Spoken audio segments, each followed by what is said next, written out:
It's been a little bit of a while since I've done one of these blog or vlog or whatever you want to call it videos about my time-lapse photography, time-lapse videography.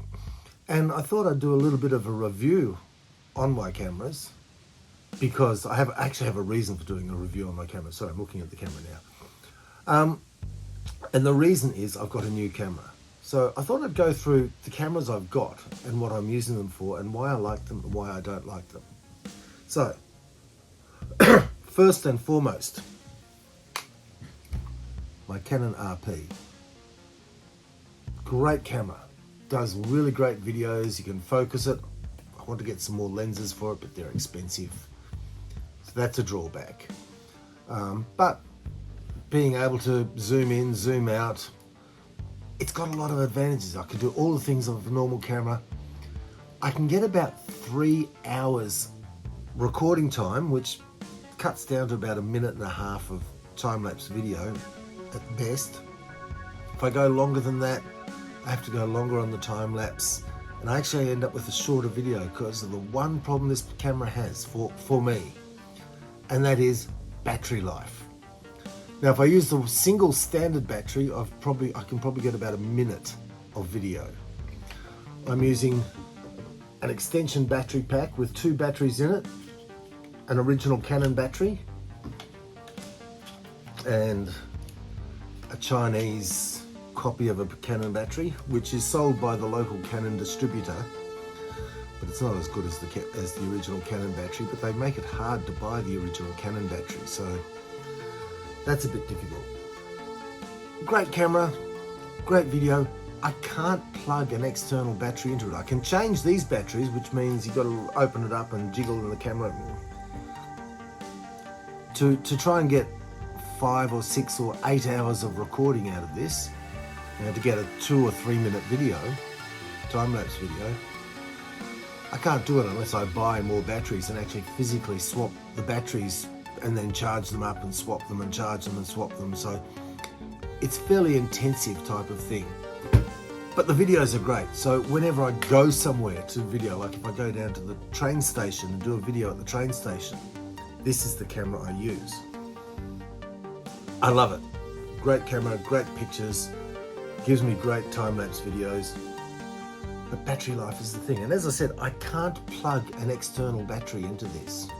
It just doesn't, there's no way to do it on this particular one. I can get another version of this camera and I can plug batteries into, I can plug external power supplies and batteries into that. Works great, but I don't have the money to spare on that. So this camera's good, but doesn't always work for me. And for long-term stuff, it's not waterproof. It's not really, it's barely water resistant. So I can take it out, I can get a little bit of rain on it maybe, but when the weather turns bad, I can't use this camera. So that's the good and the bad. Let's go and have a look at another camera. Okay, so now we come to my second favorite camera, which you can have a look at up here.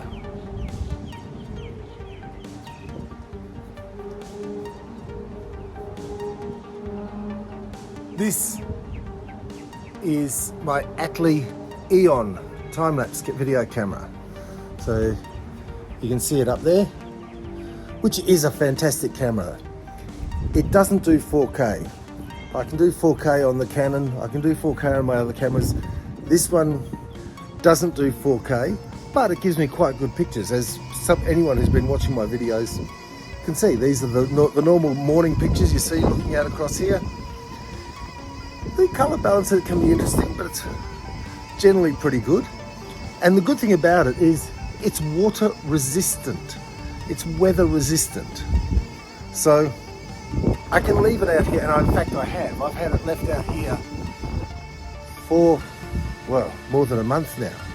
And before that, I had it set up in another spot where it was even, before that it was actually set up over, well, move my arm, over there, near that light over there. So it was set up over there, out in the open, out in the weather, and it ran for months, like 3 or 4 months, non-stop. Ran perfectly. And I can leave this, just connect it up here, leave it running, and I can download the videos directly over my home internet. So I don't have to touch the camera. I've got, I don't know if you can see, there's a wire running over there going into the other room, and that's connected up to just a normal phone charger. Keeps the battery charged, keeps it running the whole time, keeps it working perfectly. So it's almost a set and forget, but it's not weatherproof, it's weather resistant, which means I still have to keep it a little bit undercover. I can't keep it directly out in the open, and even there sometimes some water gets into the lens, and that it's a bit of a nuisance. So it's a great camera, it's doing sort of what I want it to do, but it's still not 100% there. But let's keep going. So the third type of camera I've got are these little Chinese 4K GoPro copies, and you can see one set up here. And this is the one I'm using for most of my sunset videos. And it's just set up in here, clicks away. There's the there's the image. It does time lapse quite well. It's a 4K camera, which is gives you a really nice image, but there's no focus on it. And the other drawback is that every day I have to come up and take the SD card out, go back to my computer, download it into the computer, come back. I can leave it running for 3 or 4 days, but I have to keep downloading the SD card that way. I've got 2 of these cameras, one of them set up there for the sunsets, and another one set up in this bedroom, looking at clouds over the mountains behind our home. They're not waterproof, so I can't have them outside, they have to be inside. Great, I can have them hooked up, as you can see, have it hooked up to a phone charger, and there's a battery inside which will keep it running for a little while, so if the power drops for any reason, which it does around here in Thailand, the camera will still keep working for long enough, usually for the power to kick back in. If the power stops for too long and the battery drops out, well, it loses everything on the card. So it'll give me about a day's recording, and then it'll start a second file. If the power drops for too long during that recording, I lose that day. And I have to come back and restart it too often. Sometimes it'll restart itself automatically, usually it won't.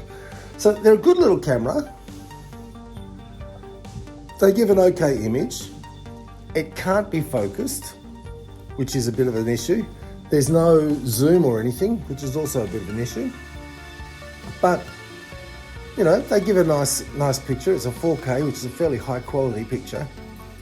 But the biggest drawback is that they're not, I can't connect them to the internet at all. I can't connect them to the home network. So I have to come up here every day, pull out the SD card, run it back down, load it into the computer, come back up here, put it back in. And if we go away for 2 or 3 days, like we're going to go away for New Year's, for instance. So if we go away for 2 or 3 days, everything just builds up on the card. And this is it. These are all the cameras I've got. So when I want to do videos of us driving, I have to steal one of these cameras. And if we go away, I take one of these cameras, I take my Canon, and so I've only got 2 cameras going. Just sunset and sunrise. Okay, I'm still getting a lot of videos out of that, but I'd like to do more. Now, I used to have one of these cameras set up here on the end of our balcony, but they're not weatherproof. So when we get one bit of rain, I've got to run up and grab the camera and take it down inside. This is a problem. But it's a problem I think I can solve. So, how do I solve this problem? Well, the answer is here. The aTLi Eon I have is probably my favourite time-lapse camera.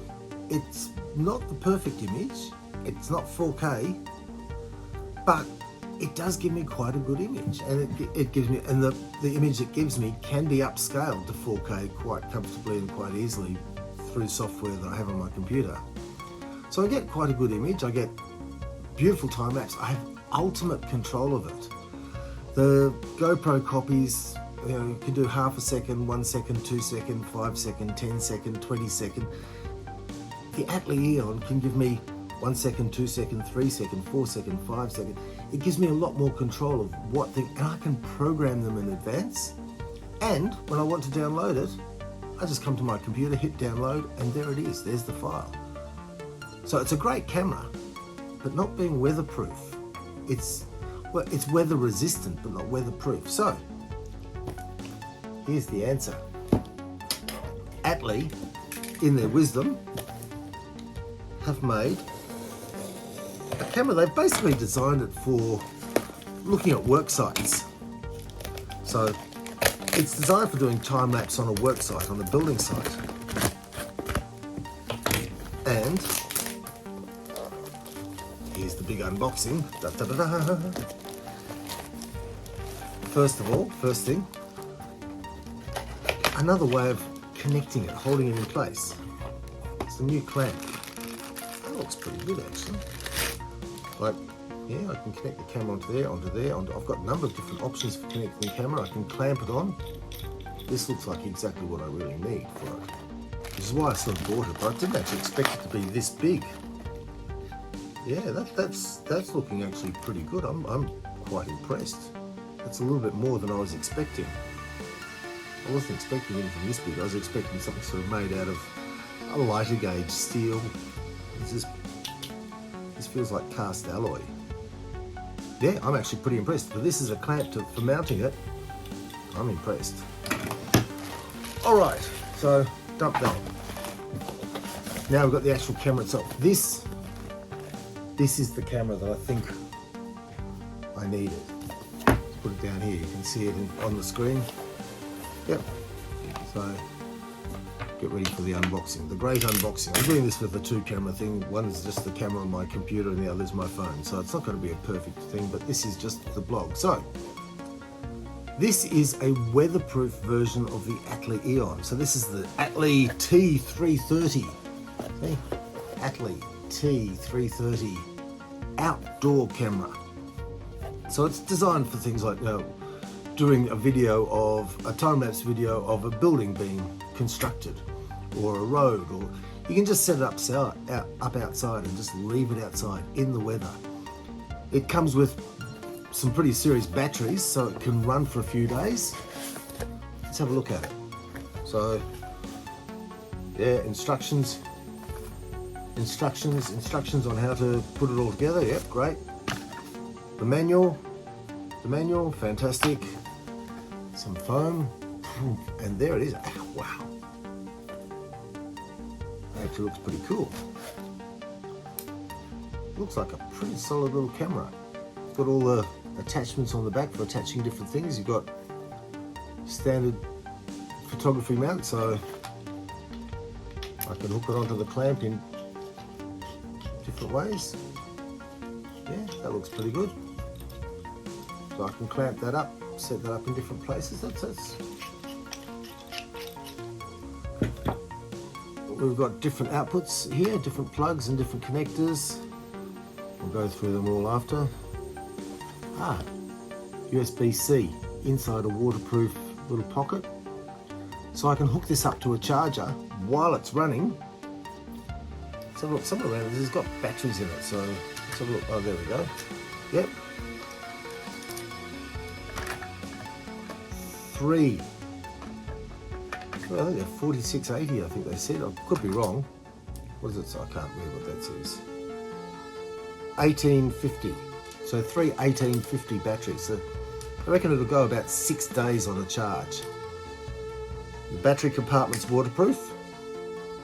Wi-Fi antenna. There's the camera. Now, it doesn't look like I can focus the camera. It looks like the camera's a preset focus.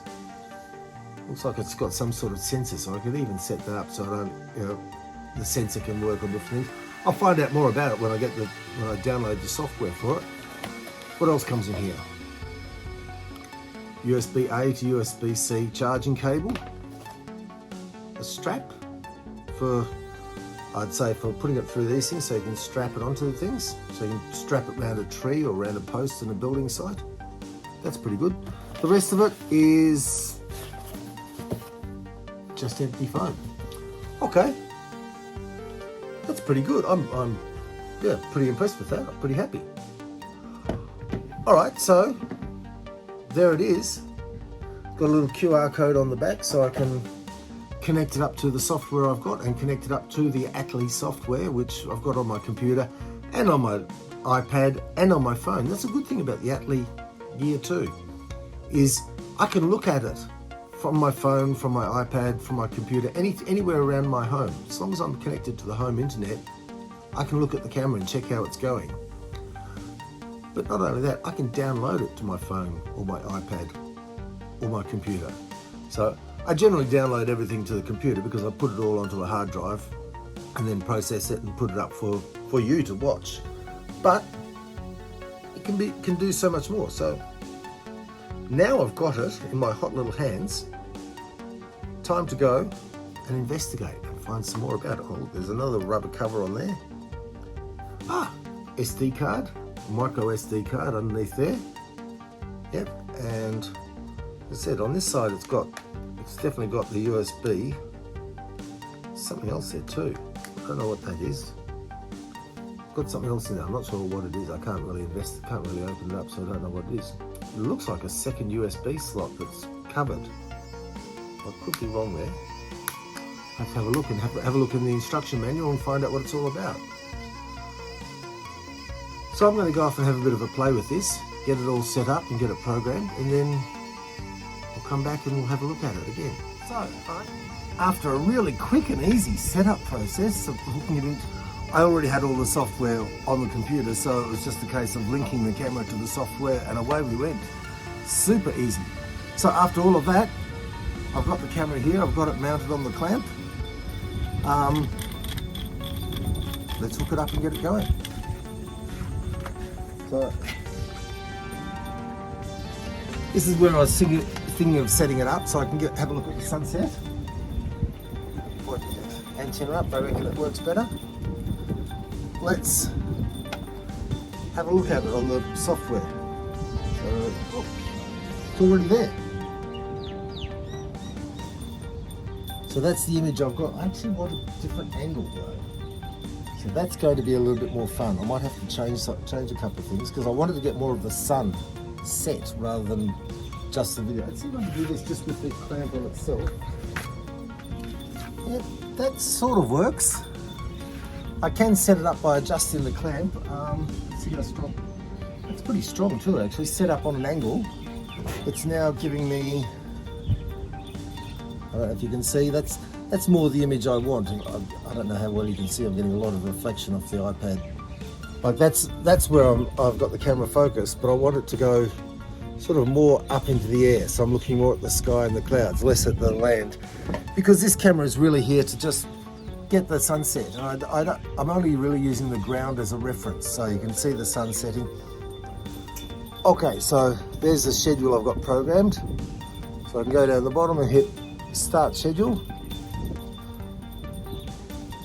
And it's recording. And it's recording according to the schedule that I've set. So that's pretty cool. Now, it's only got its 3 batteries in it. They reckon it'll go about 6 days without charging. At the moment, it says it's 100% charged. So I don't really need to worry about it right now. But I don't want to worry about it ever. I don't want to worry about it at all. So what I'm going to be doing is I'm going to be setting up a power lead to a charger inside, this is our guest house up here. So I'm going to set up a power lead to a charger inside our guest house, just a normal phone charger, hook it up to here. I won't leave it plugged in all the time, but I will plug it in every 2 or 3 days. Whenever the battery gets down below 50%, I'll plug it in. And if we go away for a weekend, or if we go away for a few days at any time, just plug it in before we go, and it'll just sit here and work away, plug away. It'll just keep giving me sunsets and clouds until I tell it to stop. I'm pretty happy. See how it is in a few days, but I reckon this is looking like it's going to be a pretty good thing. All right, there's my introduction to the aTLi T330, which, yeah, reckon it's actually going to work for me. I don't say it's the world's best time-lapse camera, but for an amateur like me, it looks like it's going to do everything I wanted to do. And I can just leave it sitting here, plugging away, giving me images day after day. That's fantastic for me. All right, catch you in the next one. Bye.